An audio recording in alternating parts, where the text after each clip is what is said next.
business leaders of the state who were hit by the disasters. We have turned the Lieutenant Governor's office into an important, we'll see that kind of progress continue. Today, I'm formally announcing my candidacy for a second term in office. I think our diligent efforts and hard work has paid off, and I want to see it pay even bigger dividends over the next 4-year period. So today, I'm changing from a man with the 2 first names to the Lieutenant Governor seeking 2 terms.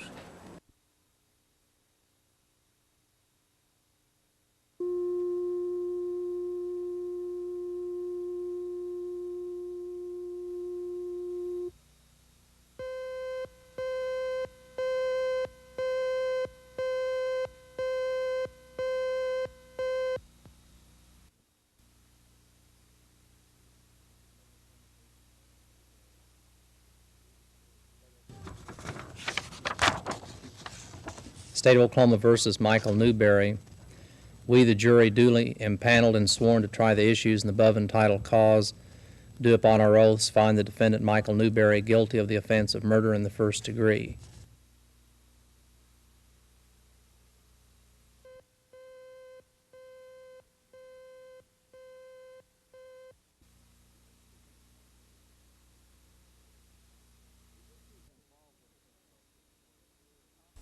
The issues involved in Senate Bill 643 are complicated, but in simple form, the bill would raise the interest rate ceiling on consumer loans from 21% to a maximum of 45%.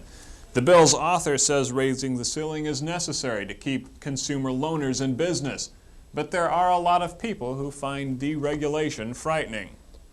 Opponents to deregulation say that if a consumer borrows $10,000, say to buy a car, and paid the loan off over 5 years, at 21% interest, the monthly payments would be around $270. The consumer would pay nearly $6,250 in interest. But for the same loan, over the same period, at 45% interest, monthly payments would be over $420, and total interest paid would be over $15,250. Representative Don Denman of Oklahoma City, who's pushing the bill, says these comparisons are like crying wolf. Raising interest rate ceilings is not raising interest rates. He points out that other areas of credit have a 45% interest rate ceiling, but the credit rates are still competitive. In 1969, the legislature deregulated loans to individuals over $25,000 and all commercial loans. The maximum interest rate chargeable on all those loans since 1969 has been 45%. And yet when that happened, we didn't experience a jump in interest rates. And they're not charging anything like 45%. In fact, it's competitive with what the other consumer loans are. Interest rate deregulation is a very small part of a large bill, and lawmakers are under pressure to kill deregulation. Denman hopes he can convince his colleagues in the House that if the ceiling stays at 21% and interest rates climb above that, only borrowers at the low and high ends of the scale will get credit, and the Oklahoma economy could suffer. Charles Schnitzer, Action 4 at the state capitol.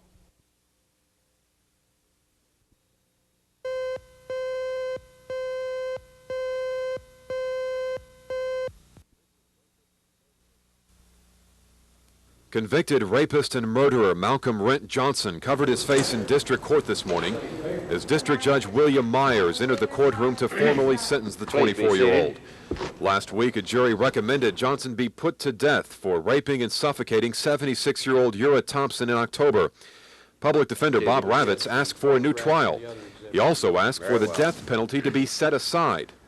I am going to overrule all of your motions, including your motion for a new trial. Do you wish to say anything, Mr. Johnson?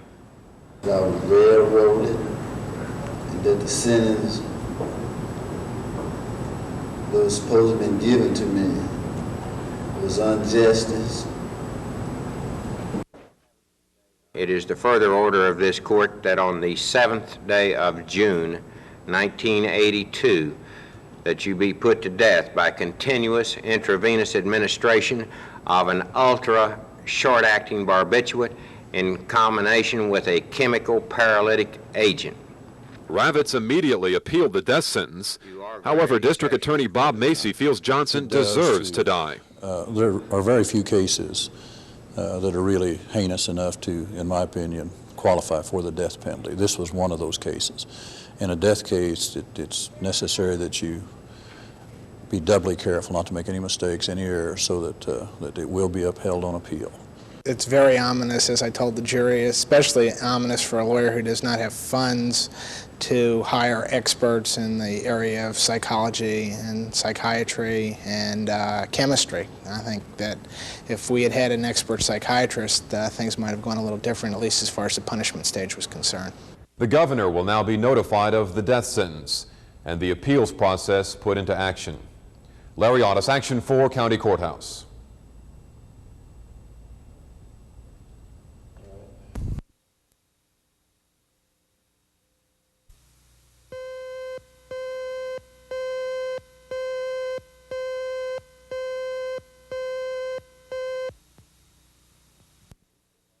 Women police officers have been on the Oklahoma City Police Department for the last 27 years, yet no woman has advanced beyond the rank of sergeant. The lack of women in command positions is something many of the female officers think need to be changed. They feel the qualifications are evident by work performance of female officers when it comes to leadership, and that women are simply being overlooked. Sergeant Tiny Miller has been with the department for 27 years and is the only female sergeant on the force. She was promoted 4 years ago. Sergeant Miller says, as a whole, the male-dominated police department has a hard time of accepting a woman in a command position. You know, the South itself is very slow in accepting women in certain areas. And I think that this is part of the problem there with the men's attitude. You know, we're reared with the fact that the man is the strong factor. He is the ruler of the house, and he's the king of the household. And this is hard to relinquish, because the man really should be the strong factor in the home. He should be the one to make the decisions. And again, see, this bleeds over into your career. And it's difficult for them to accept this. I think there would probably be no hesitation on the part of the men to accept instructions and orders from a female supervisor at that point in time when they come into being in units other than where the one sergeant is currently assigned. I have never heard of Sergeant Miller, for instance, having a problem in administering orders and having people follow her orders in her role as a police sergeant. Assistant Chief Wilder says women could not actually be considered officers until the early 1970s, when they first started going through basic training. He says that's why there are so many men ahead of Sergeant Miller, even though she has been there much longer. Sergeant Miller says she can't see the day when the city will have a woman police captain, but Assistant Chief Wilder says he can. Ed Stewart, Action 4, Oklahoma City.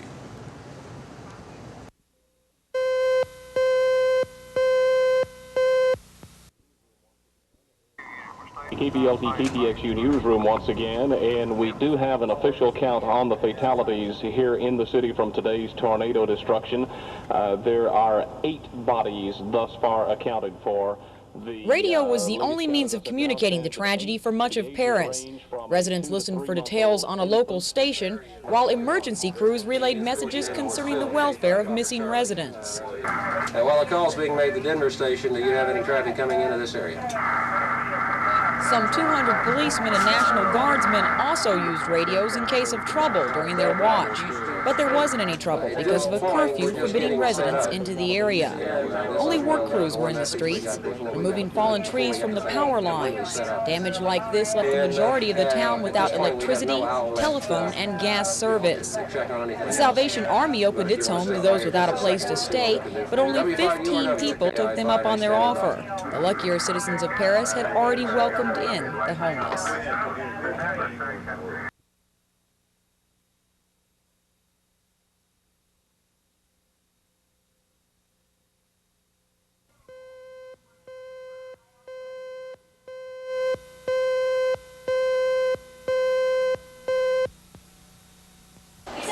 I got it. Good morning, Time DC. Time DC Terminal Manager George Warner was busy today, but instead of supervising 450 employees, he was busy answering telephones. Most of the troubled company's office staff has been fired as Time DC prepares to sell off its equipment and facilities. Just a few months ago, the company was the country's 13th largest freight hauler. Now it's going out of business. Several factors have combined to spell doom for the trucking company. Deregulation of the trucking industry last summer has increased competition from non-union haulers. The nation's soft economy hasn't provided many new customers, and some carriers have cut rates below profitable levels in an attempt to stimulate business. Some financially troubled companies have asked employees to take pay and vacation cuts in order to stay solvent. We're not going to be second-class citizens or third-class citizens. We're going to go for the whole bundle of wax or let him go down. The Teamsters union decided to strike rather than accept Time DC's contract concessions. The picketers say they plan to stay in place until the situation is settled. The reason we're here is to try to get a contract with them, because we don't think they're going to liquidate. We think that they're trying to go non-union. And if they did liquidate, well then our job's finished. This is true. We just cannot go for the contract proposals that they put out. There's no way. Many of the 450 men and women who have been working for Time DC here in the Oklahoma City area will likely try to get on with other local trucking companies. The trouble is, those companies are also in poor financial health. In fact, many of those companies have laid off employees of their own, and those workers will have to be put back on the job before any new employees can be hired. And in the present state of the trucking industry, it's not likely that's going to happen anytime soon. Scott Wallace, Action 4, Southeast Oklahoma City.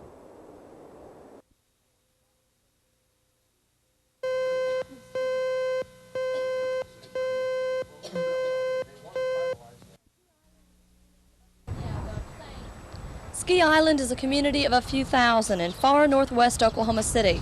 For the school children of this area, their journey to school has been as varied as their learning experience.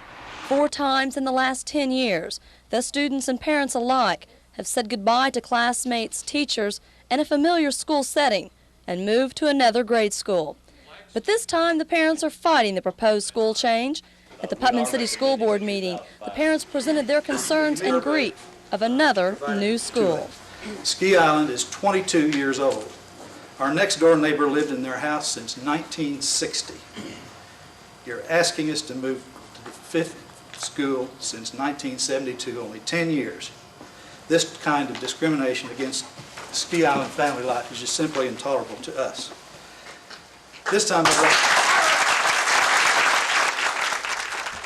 the parents came to the meeting in force and presented a comprehensive study report on why not to transfer their children and what the alternatives are.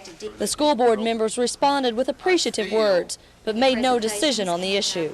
I personally appreciated the professionalism and the hard work that you all did and the lack of emotion that you kept out of it. Will the children stay at James Dennis Elementary or move to Wiley Post Grade School?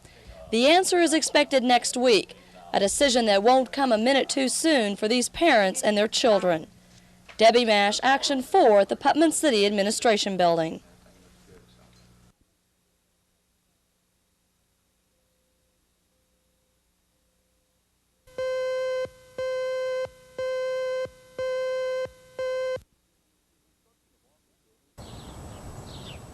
Construction of office buildings are popping up all around Oklahoma City.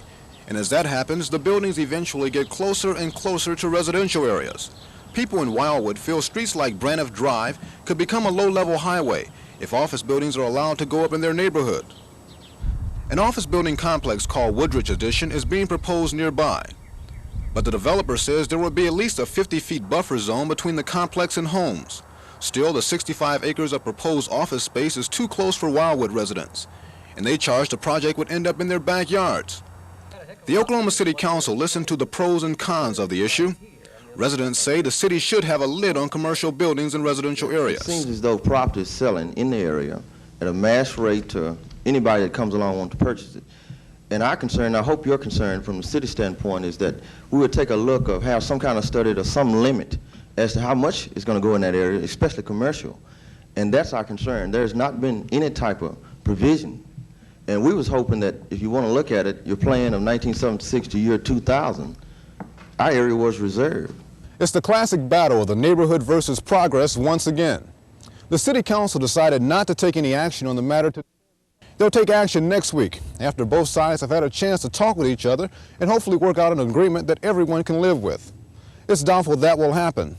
But the City Council thinks development is coming, and it's better to go along with the proposed plan today than to try and settle this matter later on in court.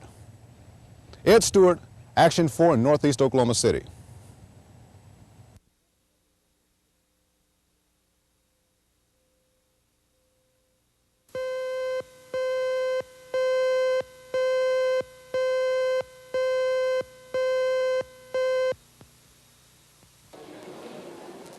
Coming out of Judge A.R. Schwank's courtroom, Patrick Early was not especially pleased to be surrounded by television cameras and lights, so he decided to try and get rid of at least one of the cameras.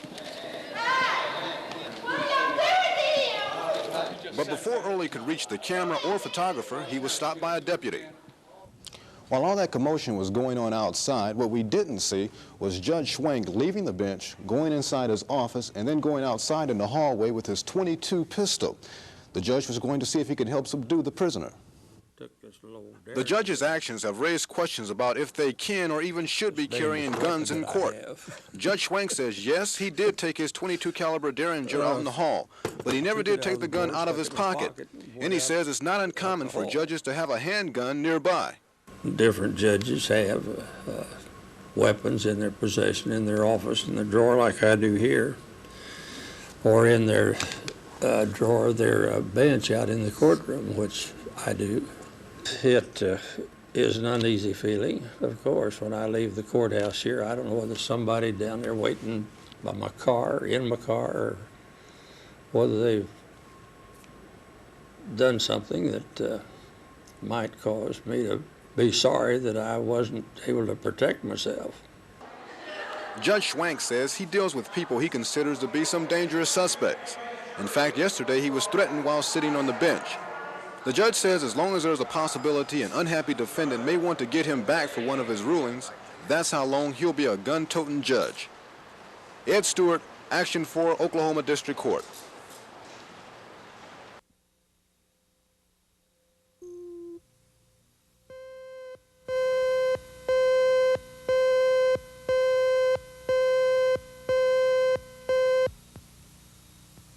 We've worked for some 6 months with the Activities Association and the Board of Directors making proposals for change within the organization that would address some of the concerns that we have had, and we really have not gotten a positive response to those suggested changes.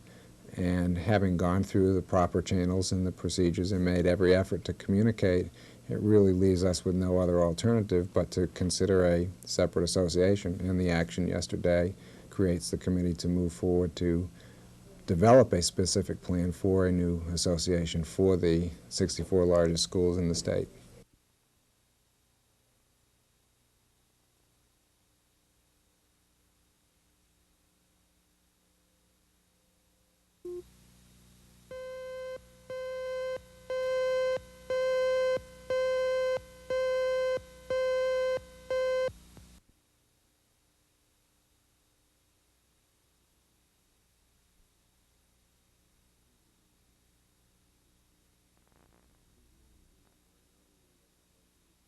His name came up very early in the investigation. He's been looked at quite hard, but we had never interviewed him up to this point.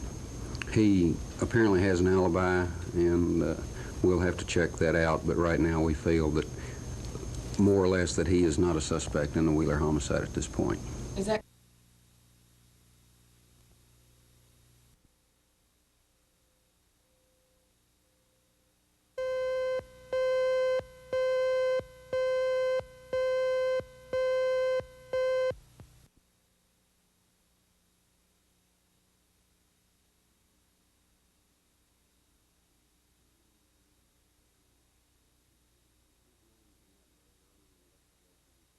His name came up very early in the investigation. He's been looked at quite hard, but we had never interviewed him up to this point.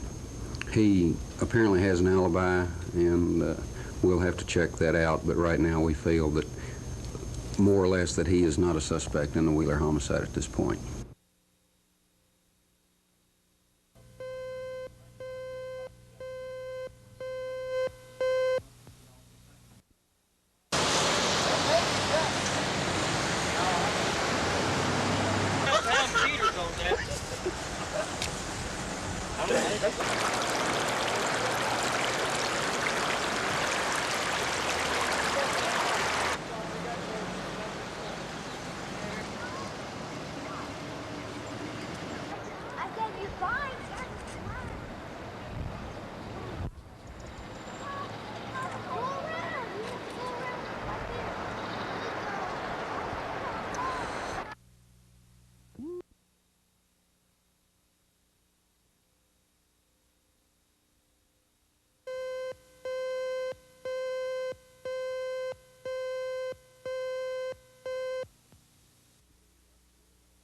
And I think, for one, that we ought to be able to help our friends in a situation like that and not just pretend that, well, whatever happens is all right, because we can end up with somebody that we don't like as the victor in the election, which is actually where we are now.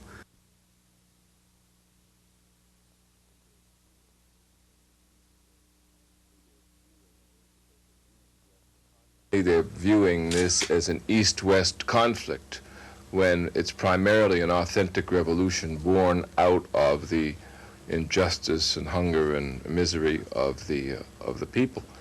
And so I think that they basically have wildly misanalyzed the problem and are using the wrong prescription to try to mend the situation.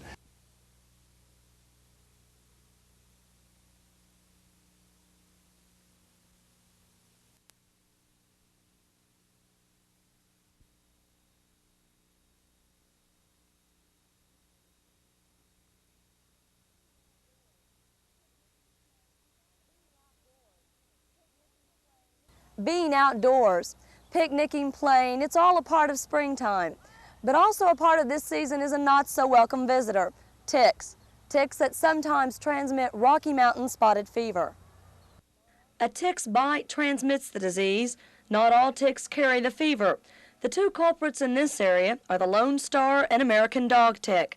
The infectious bite results in a rash, preceded by chills, headaches, fever, sore muscles, and sometimes death if not treated in time.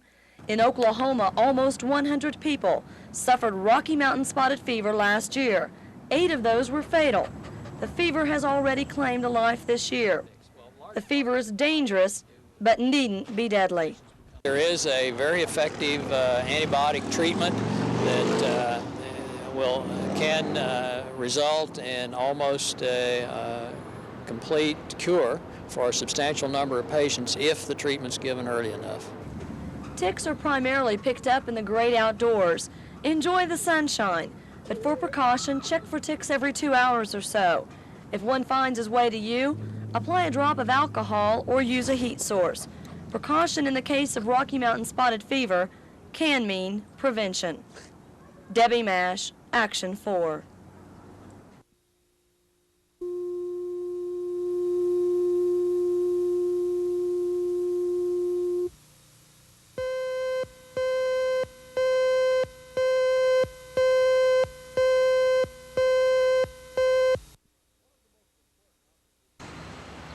One of the most important offices in the Cleveland County Courthouse, as far as the district attorney is concerned, is the Witness Assistance Center, down in a basement corner of the building. The center is an area for witnesses to relax while waiting for their turn to take the stand. Otherwise, they'd be stuck out in the hallway. But the Cleveland County Commissioners say they want that basement space and want to move the center into the new county building next door. District Attorney Kay Huff says that would cause time problems.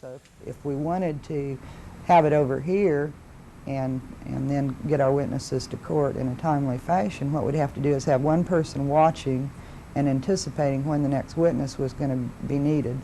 Then, you know, coming over here and getting that witness and taking back. We just don't have that type of manpower, and sometimes there are five trials going on at a time. Huff says that under law, the district attorney is entitled to space inside the courthouse itself. And so tomorrow she goes to district court to try to work the problem out. If that doesn't work, Huff says she'll go to the state Supreme Court.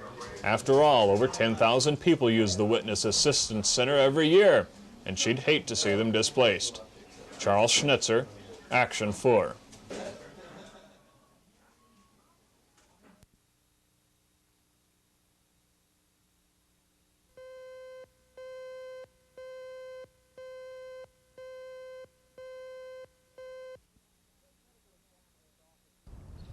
The state medical examiner's office today released the autopsy report on Daryl Knox's death. Payne County District Attorney James Langley, who is in charge of the case, says he has not received his copy of the report yet. However, Action 4 was able to get a copy. It's fairly routine. The only unusual thing is this part down here. The report says Knox died of a gunshot wound fired at close range. It was fired by a Stillwater policeman into Knox's car because the officer says he mistook a piece of metal in the window for a gun. Stillwater's police chief says he doesn't see any inconsistencies between his investigation and the autopsy report. You crouch to make the smallest target, you push your arm forward, and this cuts the distance down between the two. And the gun was probably fired somewhere between 18 inches and 3 foot of the subject at the time the officer flinched to make the move. District Attorney Langley says he hasn't decided whether or not to prosecute the officer involved. It seems like more evidence is coming in all the time, and I want all to come in that there is before deciding anything. Meanwhile, the car that Knox allegedly used to run a roadblock and eventually ram a police car sits in a city garage. The metal bar that, in the dead of night, was mistaken for a weapon is all that is left of the driver's window, which was shattered by a policeman when Knox reportedly began the high-speed chase which led to his death.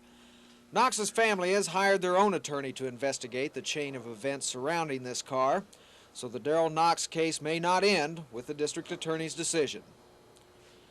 Ted Brown, Action 4 in Stillwater.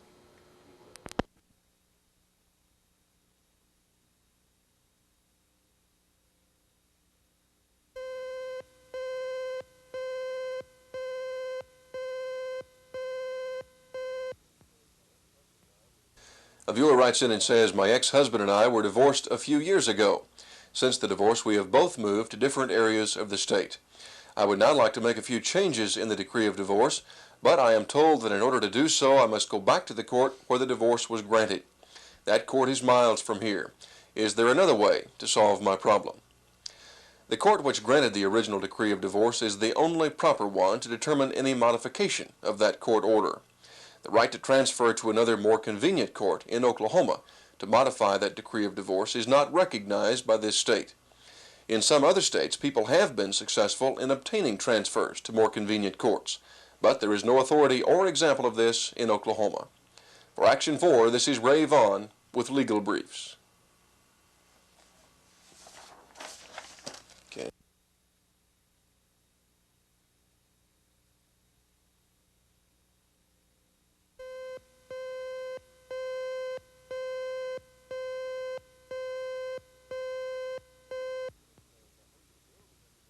A viewer writes in and says, I heard that a bill was introduced in Congress that would give a divorced woman who had been married to a civil servant for over 25 years a pension.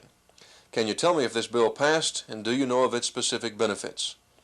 Title 5, Section 8345 of the United States Code does provide that a civil service pension, or a part thereof, can be paid to a divorced party if so ordered by the court in the divorce proceedings. You might also contact your congressman's office with regard to the most recent legislation which is pending or which has just been passed with regard to your question. For Action 4, this is Ray Vaughn with Legal Briefs.